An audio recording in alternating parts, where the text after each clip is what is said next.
Well, it's certainly no secret that the beauty of Moab's landscape is a big part of what draws off-road vehicles of every flavor, size, and shape to enjoy this magnificent backcountry. Unfortunately, it's not coming without a cost, and that cost is the destruction of trails and backcountry habitat. The destruction we've been seeing lately is really more than the desert can absorb. But there's things we can do about it. It's up to each and every one of us to do our part to keep these trails as pristine as we can so they can be enjoyed for many, many years to come.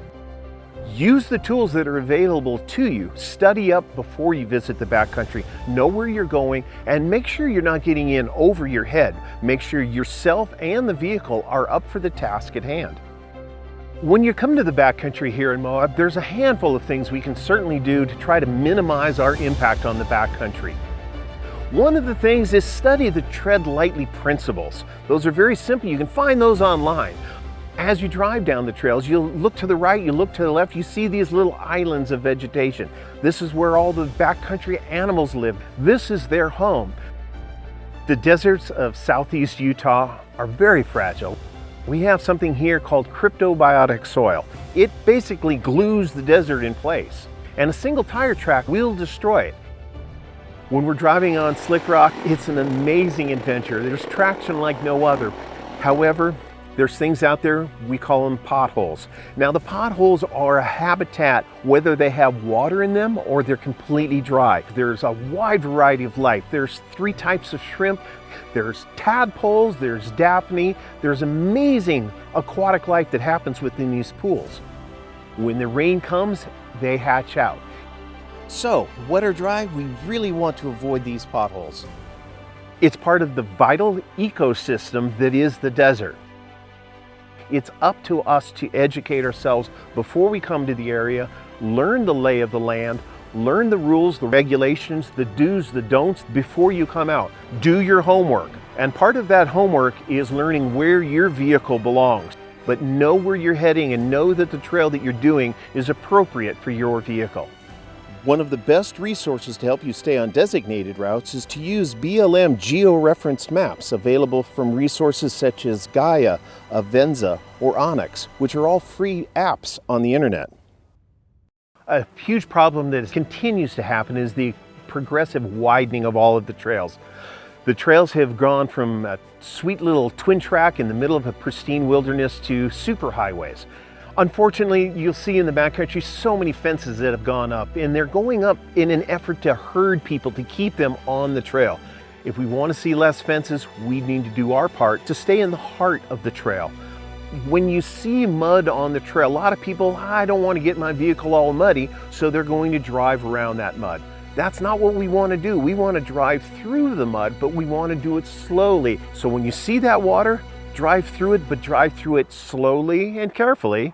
So many people have said to me that back where they come from, so many of the trails back home have been closed. Yet they'll take their same driving habits and then bring them here to the Moab area, and our trails are just as subject to being closed. So it's up to each and every one of us to minimize our impacts on the backcountry to help keep our trails open. Trail etiquette, it's an important part about traveling in the backcountry. If you come across another vehicle on the trail, the first response is certainly not just to bolt off into the bushes off the side of the trail. Find a place that's appropriate to pass them. Whether you have to back up or keep a good eye looking forward to find that spot before you need it, that's our job. There's nothing worse than to be out in the desert on a beautiful summer day to see the white flowers in bloom, but realize they're not white flowers, and most likely that's toilet paper. We need to bring a Ziploc bag or a wag bag and pack all that stuff out. Our bacteria levels in the soils here are next to none, so things don't decompose like they do in the forest or in any other environment. The desert environment, things take decades to decompose. If you bring it into the backcountry, please bring it out. The town of Moab has a population of just a little over 5,000 people. That's the people that live, work, and breathe here every day.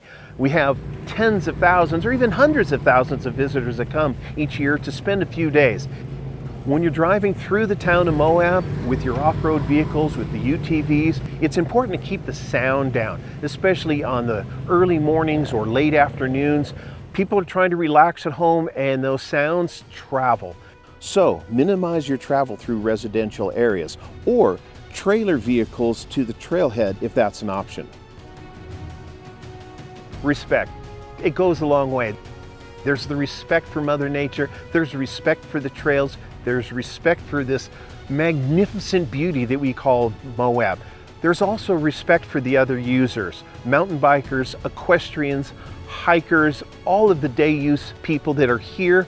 Respect for each other, respect for them on the trail, and respect for the people of the community of Moab.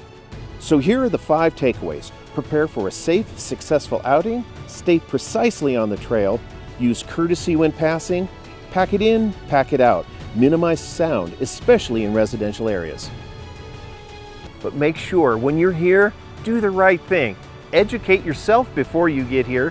What you bring to the trail, make sure you pack out of the trail. Everybody you encounter, treat them with kindness, dignity, and respect.